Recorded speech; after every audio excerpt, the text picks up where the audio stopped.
So many math teachers can't even do calculus. They are literally scared and will not help kids with calculus. And so if your Algebra 1 teacher, if you just take a random skill like factoring, if you cannot factor, you will have absolutely no shot in AP Calculus.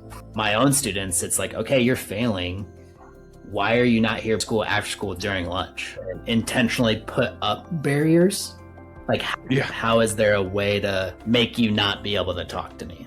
If they just want to get an A in the class and their homework is 40% of their grade, they're probably going to use AI to get that 100% on. A kid can literally do their homework in probably 3 minutes if it's 20 questions. Whoever does the work does the learning. Yep. You're trying to go to Purdue, a couple other engineering schools, and you're not going to take calculus in high school. That is like craziest thing I've ever heard. So your 5s are earned in February, not May. Right. All right. Welcome back to the Supported Learning Podcast. I'm your host, Dr. Joe, and I am joined today by Mr. Evan Roberts. Evan, welcome to the podcast. How are you? Doing well. No school today. Can't beat it. It's nice. Happy President's Day. That's right. Evan, you are the founder and head teacher at Math Made Simple Tutoring. You have over a decade of experience as an academic coach and an educator. You specialize in AP Calculus, AP Statistics, and SAT and ACT math prep. And you've led a team of certified teachers providing structured live online lessons. Your expertise, I love this, in reducing math anxiety and making complex concepts accessible using inquiry-based learning and small group instruction for genuine mastery. You're also known as the friendly neighborhood Spider-Man approach to tutoring. And you focus on, which I think really rings true to what we do as well, is moving students beyond rote memorization to true understanding, and pioneer in using digital communities like Discord for student engagement. So again, welcome to the podcast. What's up with the, you call yourself the friendly neighborhood Spider-Man. Where does that come from? What does that actually mean in practice? When people want a math tutor, they really want someone like in the neighborhood is what I think of. Ideally, it's a friend of a friend or just someone that you feel comfortable with, and that like friendly neighborhood math teacher is kind of what I go for. I live about a mile from the high school I taught at. And are you still an active teacher, or did you go full into the tutoring business now? Yes and no. I had my 4th child this summer, so congratulations. This is my first school year not in the classroom. Oh, okay. And so, yeah, my wife and I both decided to work part-time this school year to try to navigate 4 kids. And okay, I'm hopeful that I'll go back. If not this next school year, the year after that, just because, like I said, I live about a mile from the school. I went there myself. Just very passionate about that building and those kids. So hope to get back there soon. Love it. Yeah, it's nice being that local and being that connected to the school is very, very important. So I guess, what was the moment you realized most students were struggling with math itself, but actually with the anxiety over how math was being taught? A lot of things come to mind. I'm pretty invested in building thinking classrooms, which is a big math movement in terms of in-person instruction. And it really, that strategy and concept just makes math way more inclusive for kids and really just increases student engagement crazy in person. And so I think implementing those strategies and then just seeing like how many of my own AP Calculus students were not AP Calculus ready for the course. Right. Really just highlighted a need for, this is a problem in Little Fort Wayne, Indiana, and it's a problem all over the country that kids just aren't really ready for AP Calculus, unfortunately. Do you think that comes from like the learning progressions and how schools are vertically integrated or lack thereof, and the gaps that exist from grade to grade, or do you think it's something deeper?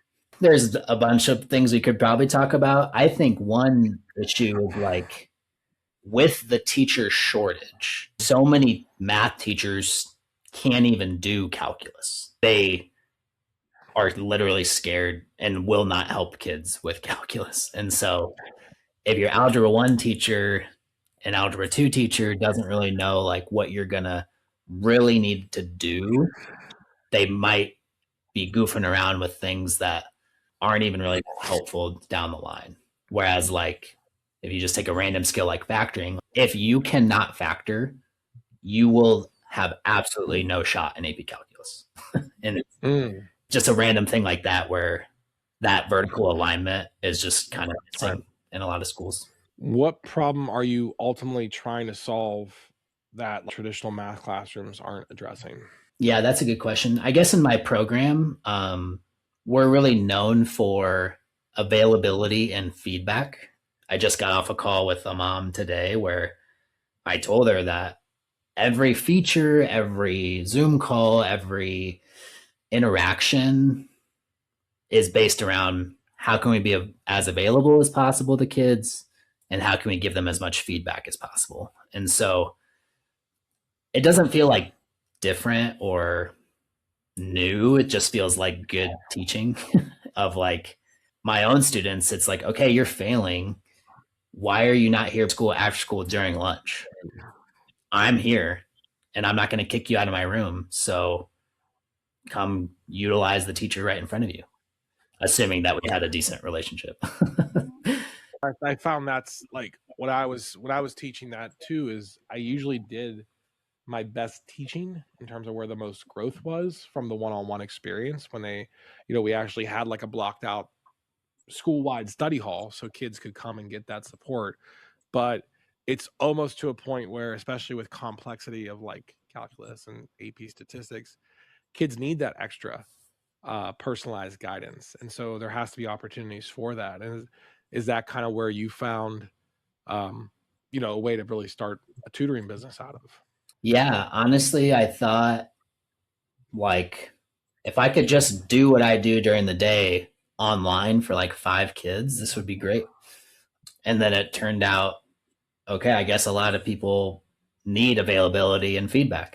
And so Yeah, right. it just kind of took off from there. And I wish I could serve more kids, but there's only so many that we can kind of do well and maintain a high quality experience. So Right.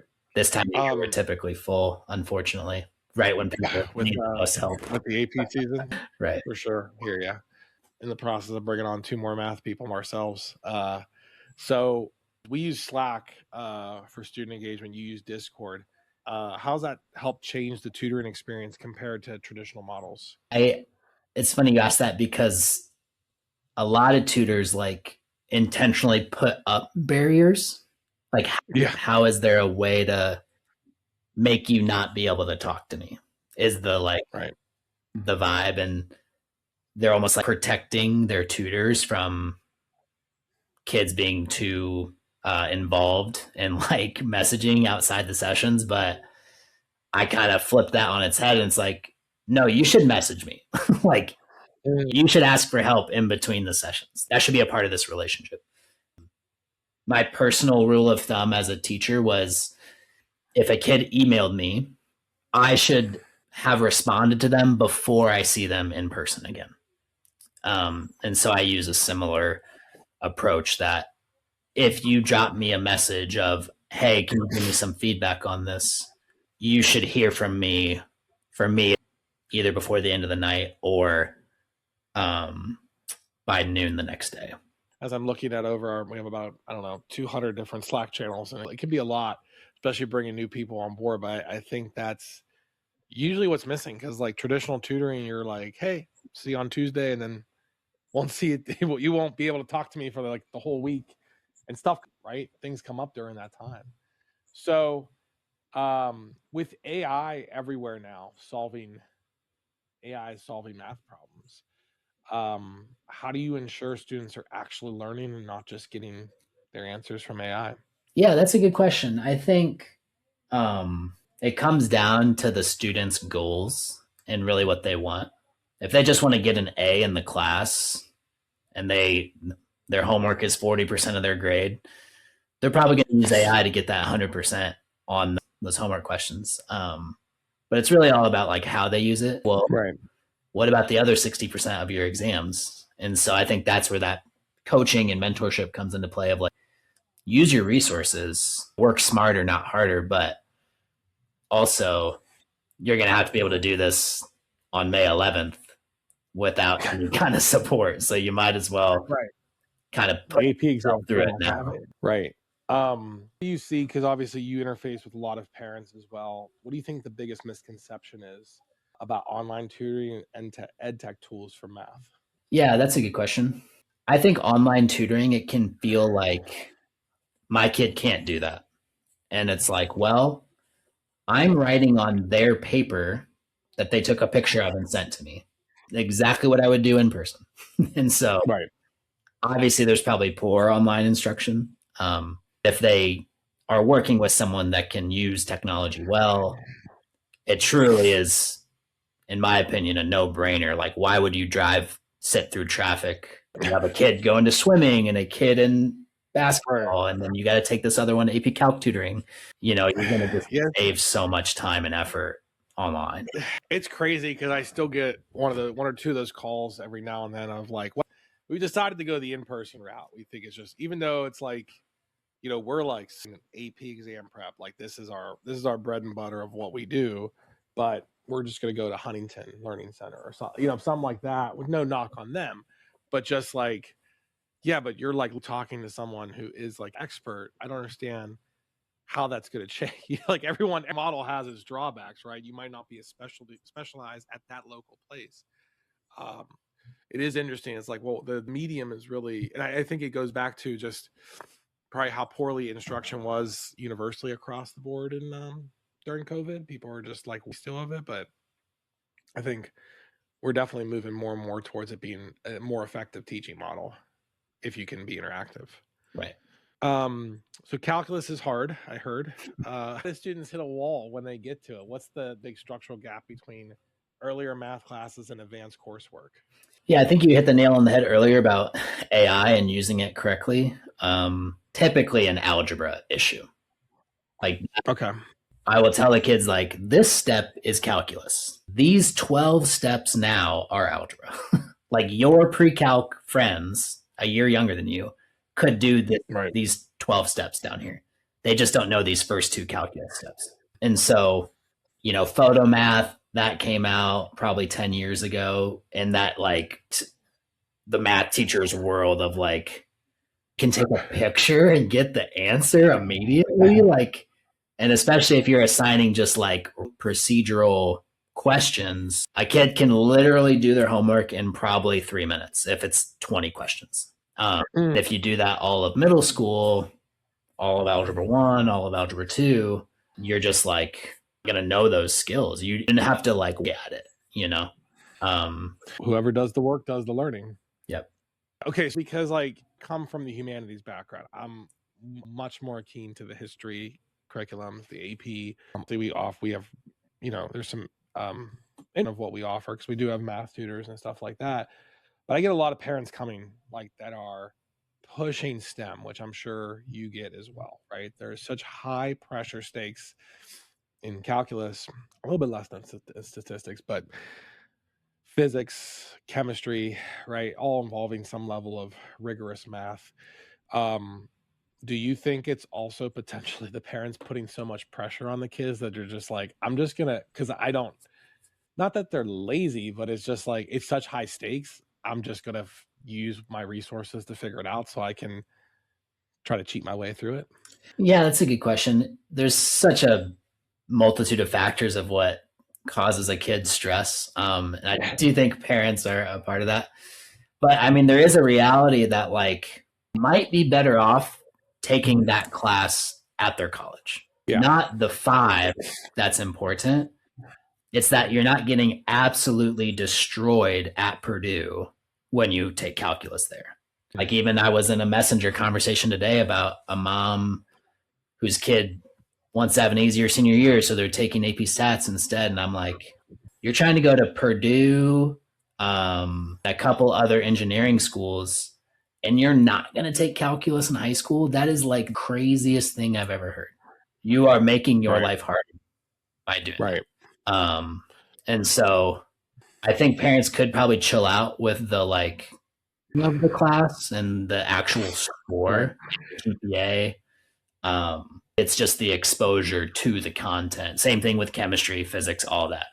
The fact that they're not learning it for the first time at Purdue, at North Carolina, Vanderbilt, wherever they're trying to go, that they're seeing it before then. And it's so hard to convey that, especially when you have a GPA attached to it, right? There's grades, and that's if they're not seniors, if they're the junior year, the all important junior year, and they're trying to get in somewhere competitively, it's like they can't. So like we're have a lower grade because it might hurt us college admissions, but at the same point, what are you actually learning, right? You're not. The grade might be a reflection of what you don't know, but you doesn't mean you can't. And so their parents do panic, right? Probably seek out our services. Um, is regarding the 5 on the AP Calculus exam, what do you feel like is the key variables in determining success there? Yeah, that just made a post about that today. So thanks for asking. For a kid that has a shot at it, the reality is some kids, they're just going to get there. Like, I hate to say that, but like, you have so many gaps that a 5 is just not in the question. I'm sorry to tell you that. For the kids that have a shot, the thing that really holds them back is they waited too long for cumulative review. So I love that. my February prep feels early, and I'm like, I get that it feels early, but you have spring break of your senior year, you have prom. My high school always schedules prom the weekend before calculus. It doesn't matter. It just somehow always happens. Right. The week before the AP test. And so I tell my kids, like, multiple choice Monday, you're doing a unit 2 question. I know we're in unit 7, but you forgot all of the unit 2 stuff. If they start doing that in April, that's not terrible. You're at least a month out, but like, let's make your life easier and just do it starting in February. Yeah, it's baffles me because we'll enroll kids mostly all the way up, potentially to the exam, sometimes at our own detriment. It's Right. like they're panic, and it's like I don't want to say no, and I'm like you have to have realistic expectations of what's going to happen. But yeah, I've seen the 12-week kind of like demarcation, 12 to 10 weeks out because of the flexibility. Because I'm like, listen, spring for some reason flies by, even though March for teachers and administrators sucks. But like you blink and you're already in April, and there's spring break, like you said, people get sick, there's traveling, there's all kinds of different demands on kids' attention. And then when the sun starts coming out, I don't want to be anywhere near education, right? Like it's like we have a preview of summer, and it's just I have not seen it done well inside of 4 weeks. Like, and that's what crazy is most schools are set up for that, right? They're like, we're ending our curriculum by April. We're ending our curriculum with 2 weeks left. And I'm like, you're waiting to start review. Parents, I'll back in March after the SAT. I'm like, get a plan together now. It's so much that if you're not working through that, you're really setting yourself up to just completely cram. And again, what kid doesn't come to us with gaps that they have to be fixed, and like you catch those early and can really work on those. So you hit the nail on the head there in terms of that. So your 5s are earned in February, not May. Right. Really. What this might upset parents, but is still true about their child's math journey? They don't want to hear that a lot of schools, they don't care about the 5. They still want you to sit in Calc 1. What are you going to do? You're going to tell Purdue, no, my kid's in Calc 2? Like, no, it doesn't matter how much money you make or what school you went to. They're going to make them sit in Calc 1 again. Right. And you just can't control that.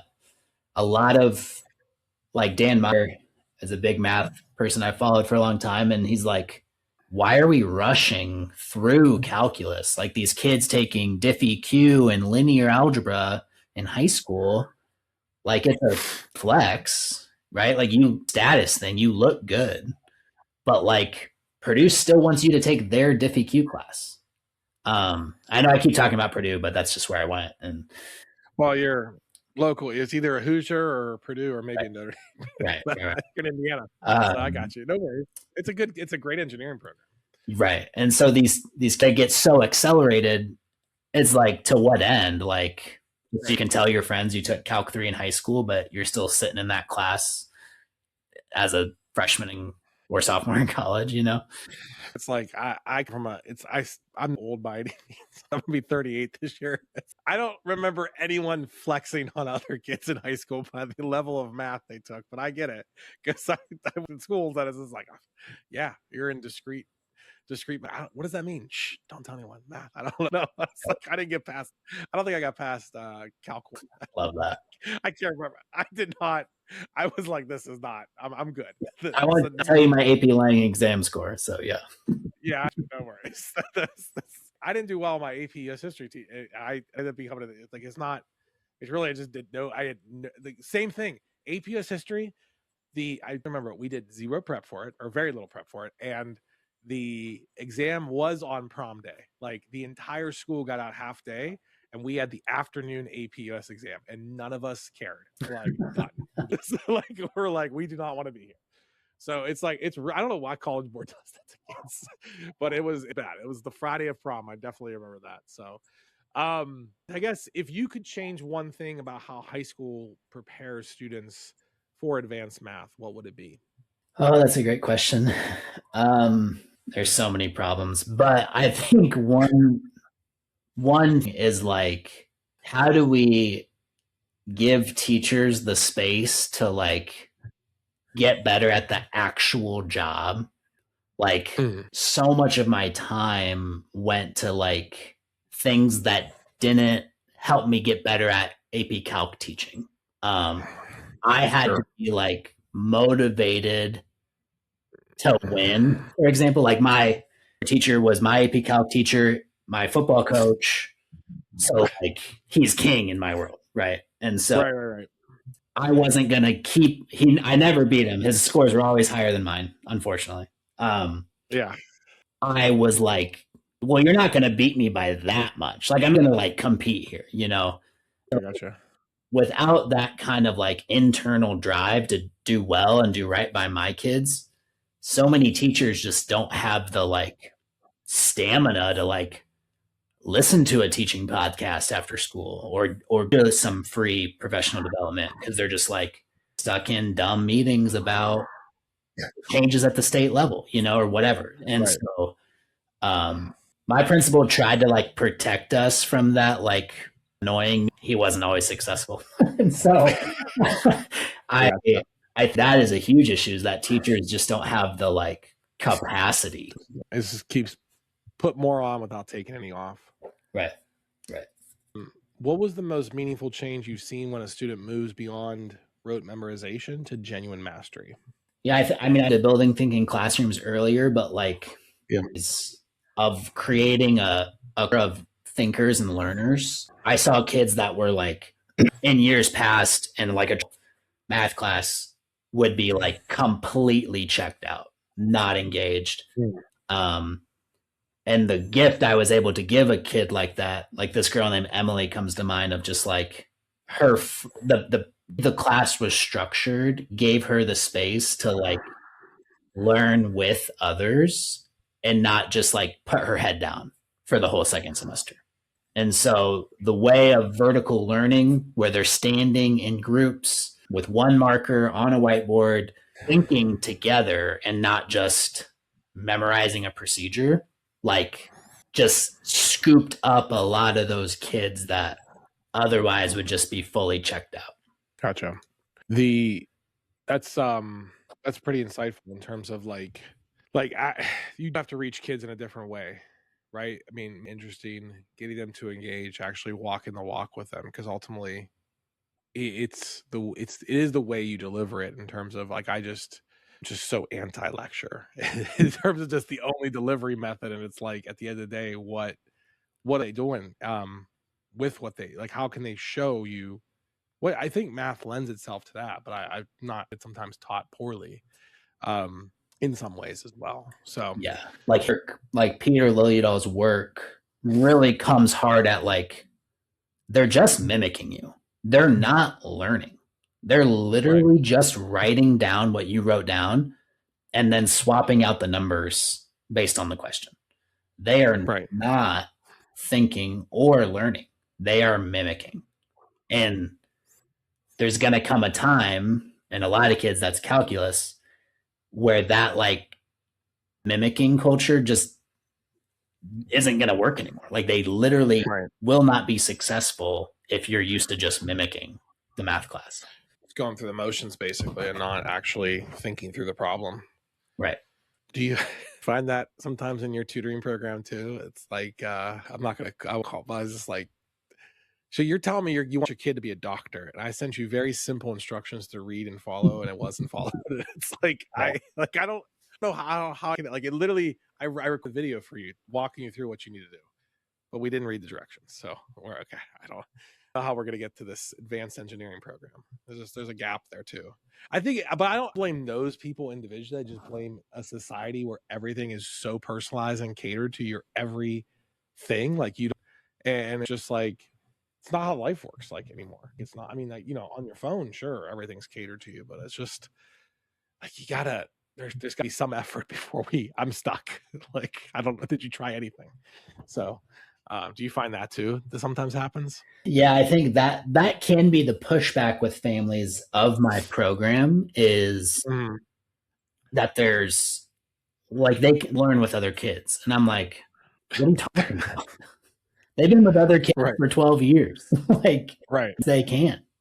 And so I have to push back on this like one-to-one only model where, yes, one-to-one tutoring is like fine and helpful, but why would you pay $200 an hour when you could pay $200 a week and get help every day? Like, to me, it's a no-brainer. Like, okay, yeah, there's 2 other kids there, but there's so much more happening than just getting your homework question answered. It's seeing Sandvika show up every day and hustle.